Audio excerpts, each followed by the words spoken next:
लगाओ, ये भी एक कितना अजीब सा शब्द है ना। कहने को तो बस ये एक छोटा सा शब्द है, पर इस छोटे से शब्द में कितनी गहराई है ये शायद हमें और आपको भी नहीं पता। या फिर ये कहे कि इस शब्द की गहराई वही जान सकता है जिसे कभी लगाव हुआ हो। ठीक इसी तरह श्याम की भी कहानी है। क्लास 10th में पढ़ रहा श्याम आज तक उसने अपने ट्यूशन से लेकर स्कूल तक के दिनों में ना ही किसी से ज़्यादा बात की, ना ही किसी भी चीज़ को लेकर जिद। हाँ, वो तो रास्ते चलते भी अगर कोई स्माइल दे दे तो उसे भी हाय हेलो कहते आगे निकल जाता। कभी किसी भी बात या चीज़ को लेकर इतनी गहराई से सोचता नहीं था और ना ही मतलब रखता।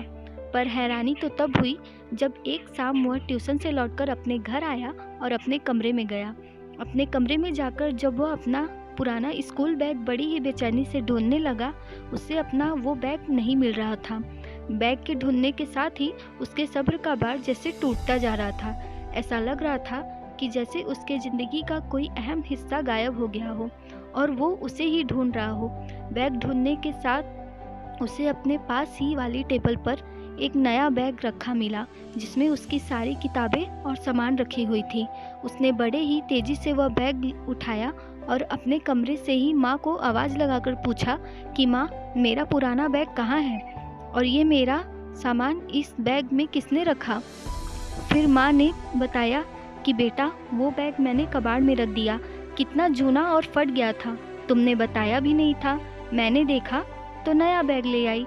माँ की इतनी बातें सुनते ही श्याम दौड़कर कबाड़ की तरफ जाकर अपना वह बैग ढूंढने लगा। उसे अपना बैग वहीं कबाड़ में पड़ा मिला। उसे वहाँ से लेकर अपने कमरे में आया और बैग अपने हाथों में लेकर वह फूट फूट कर रोने लगा। माँ चाय लेकर उसके कमरे की तरफ आ ही रही थी। कमरे के पास ही पहुँची तो श्याम को इस तरह रोता देख वह कमरे के बाहर ही रुक गई और उसे इस तरह रोता देखकर ये बात समझने में देर न लगी कि शायद श्याम को अपने उस बैग से काफ़ी लगाव था जिसे उन्हें हटाना नहीं चाहिए था। पर वो हैरान भी इस बात से थी कि किसी चीज़ से भी इतना लगाव। हाँ दोस्तों, कभी कभी हमें अपने आसपास के लोगों से क्या, चीज़ों से भी इतना लगाव हो जाता है कि जिसे हम अपने पास से उन्हें कभी दूर नहीं कर पाते। तो बस इतनी सी थी ये कहानी। और फ्रेंड्स, अगर आपको मेरी ये कहानी पसंद आती है तो कमेंट करके मुझे ज़रूर बताएं और ऐसी ही लाइफ से रिलेटेड स्टोरी सुनने के लिए चैनल को ज़रूर सब्सक्राइब करें।